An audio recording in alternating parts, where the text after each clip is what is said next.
A Course in Miracles. Text. Chapter 13. From Perception to Knowledge. Section 8. The Decision for Guiltlessness. Learning will be commensurate with motivation, and the interference in your motivation for learning is exactly the same as that which interferes with all your thinking. The happy learner cannot feel guilty about learning. This is so essential to learning that it should never be forgotten. The guiltless learner learns so easily because his thoughts are free, yet this entails the recognition that guilt is interference, not salvation, and serves no useful function at all. You are accustomed to using guiltlessness merely to offset the pain of guilt, and do not look upon it as having value in itself. You believe that guilt and guiltlessness are both of value, each representing an escape from what the other does not offer you. You do not want either alone, for without both you do not see yourselves as whole and therefore happy. Yet you are whole only in your guiltlessness, and only in your guiltlessness can you be happy. There is no conflict here. To wish for guilt in any way, in any form, will lose appreciation of the value of your guiltlessness and push it from your sight. There is no compromise that you can make with guilt and escape the pain which only guiltlessness allays. Learning is living here, as creating is being in heaven. Whenever the pain of guilt seems to attract you, remember that if you yield to it, you are deciding against your happiness and will not learn how to be happy. Say therefore to yourself gently, but with the conviction born of the love of God and of His Son, what I experience I will make manifest. If I am guiltless, I have nothing to fear. I choose to testify to my acceptance of the atonement, not for its rejection. I would accept my guiltlessness by making it manifest and sharing it. Let me bring peace to God's Son from His Father. Each day, each hour, and minute, even every second, you are deciding between the crucifixion and the resurrection, between the ego and the Holy Spirit. The ego is the choice for guilt. The Holy Spirit, the decision for guiltlessness. The power of decision is all that is yours. What you can decide between is fixed because there are no alternatives except truth and illusion. And there is no overlap between them, because they are opposites which cannot be reconciled and cannot both be true. You are guilty or guiltless, bound or free, happy or unhappy. The miracle teaches you that you have chosen guiltlessness, freedom, and joy. It is not a cause, but an effect. It is the natural result of choosing right, attesting to your happiness that comes from choosing to be free of guilt. Everyone you offer healing to returns it. Everyone you attack keeps it and cherishes it by holding it against you. Whether he does this or does it not will make no difference. You will think he does. It is impossible to offer what you do not want without this penalty. The cost of giving is receiving. Either it is a penalty from which you suffer or the happy purchase of a treasure to hold dear. No penalty is ever asked of God's Son, except by Himself and of Himself. Every chance given Him to heal is another opportunity to replace darkness with light and fear with love. If He refuses it, He binds Himself to darkness because He did not choose to free His brother and enter light with him. By giving power to nothing, He threw away the joyous opportunity to learn that nothing has no power. And by not dispelling darkness, He became afraid of darkness and of light.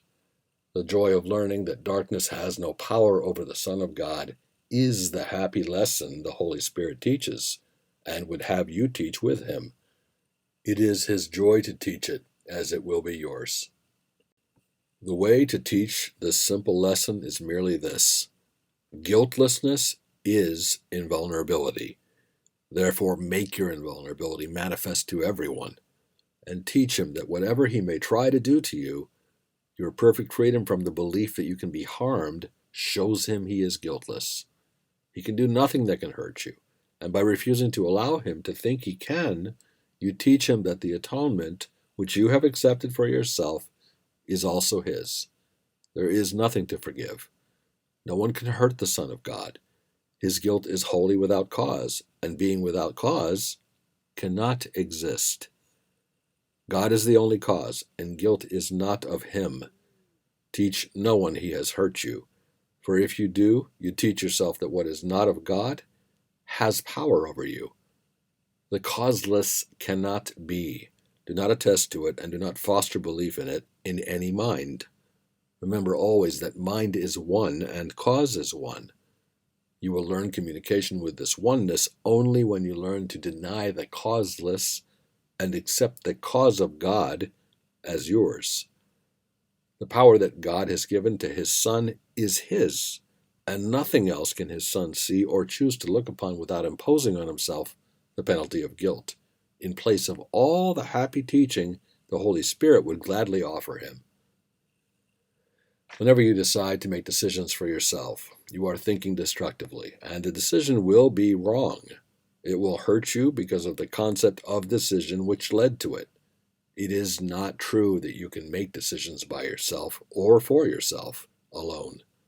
No thought of God's Son can be separate or isolated in its effects.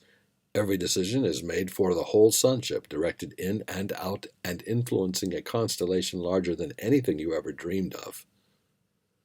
Those who accept the atonement are invulnerable, but those who believe they are guilty will respond to guilt because they think it is salvation and will not refuse to see it and side with it.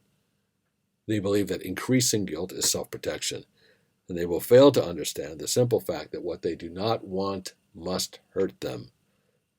All this arises because they do not believe that what they want is good.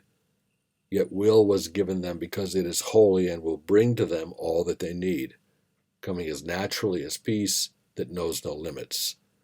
There is nothing their wills will not provide that offers them anything of value. Yet because they do not understand their will, the Holy Spirit quietly understands it for them and gives them what they will without effort, strain, or the impossible burden of deciding what they want and need alone. It will never happen that you will have to make decisions for yourself.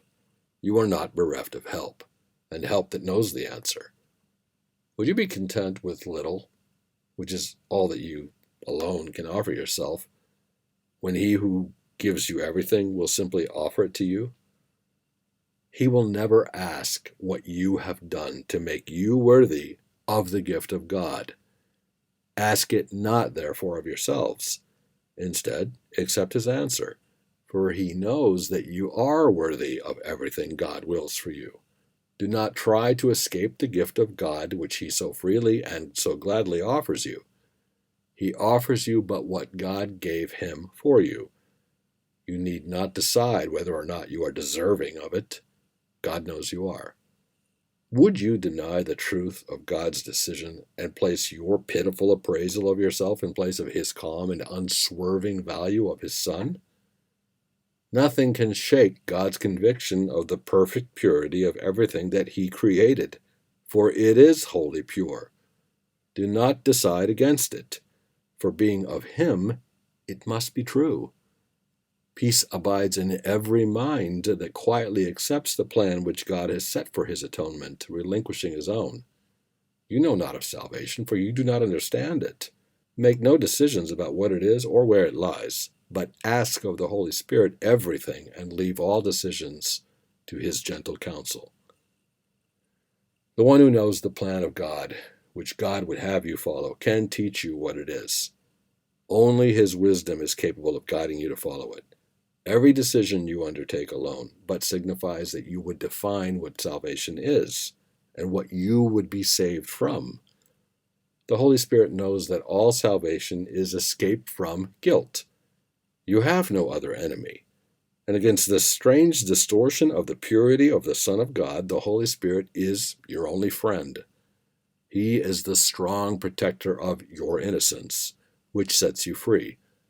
And it is his decision to undo everything that would obscure your innocence from your unclouded mind.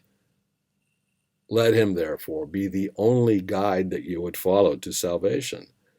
He knows the way and leads you gladly on it. With him you will not fail to learn what God wills for you is your will. Without his guidance, you will think you know alone and will decide against your peace as surely as you made the wrong decision in ever thinking that salvation lay in you alone. Salvation is of him to whom God gave it for you. He has not forgotten it. Forget him not, and he will make every decision for you, for your salvation and the peace of God in you. Seek not to appraise the worth of God's Son, whom he created holy, for to do so is to evaluate his Father and judge against him. And you will feel guilty for this imagined crime, which no one in this world or heaven could possibly commit. God's Spirit teaches only that the sin of self-replacement on the throne of God is not a source of guilt. What cannot happen can have no effects to fear. Be quiet in your faith in him who loves you and would lead you out of insanity. Madness may be your choice, but not your reality. Never forget the love of God, who has remembered you. For it is quite impossible that he could ever let his Son drop from his loving mind wherein he was created and where his abode was fixed in perfect peace forever. Say to the Holy Spirit only, "Decide for me," and it is done. For his decisions are reflections of what God knows about you, and in this light, error of any kind becomes impossible. Why would you struggle so frantically to anticipate all that you cannot know, when all knowledge lies behind every decision which the Holy Spirit makes for you? Learn of his wisdom and his love, and teach his answer to everyone who struggles in the dark, for you decide for them and for yourself. How gracious is it to decide all things through him whose equal love is given equally to all alike. He leaves you no one outside yourself, alone without you. And so he gives you what is yours because your Father would have you share it with him. In everything be led by him, and do not reconsider. Trust him to answer quickly, surely, and with love for everyone who will be touched in any way by the decision, and everyone will be. Would you take unto yourself the sole responsibility for deciding what can bring only good to everyone? Would you know this? You taught yourselves the most unnatural habit of not communicating with your Creator, yet you remain in close communication with him and with everything that is within him, as it is within yourself. Unlearn isolation through his loving guidance, and learn of all the happy communication that you have thrown away, but could not lose. Whenever you are in doubt what you should do, think of his presence in you, and tell yourself this, and only this: He leadeth me, and knows the way, which I know not. Yet he will never keep from me what he would have me learn, and so I trust him to communicate to me all that he knows for me. Then let him teach you quietly how to perceive your guiltlessness, which is already there.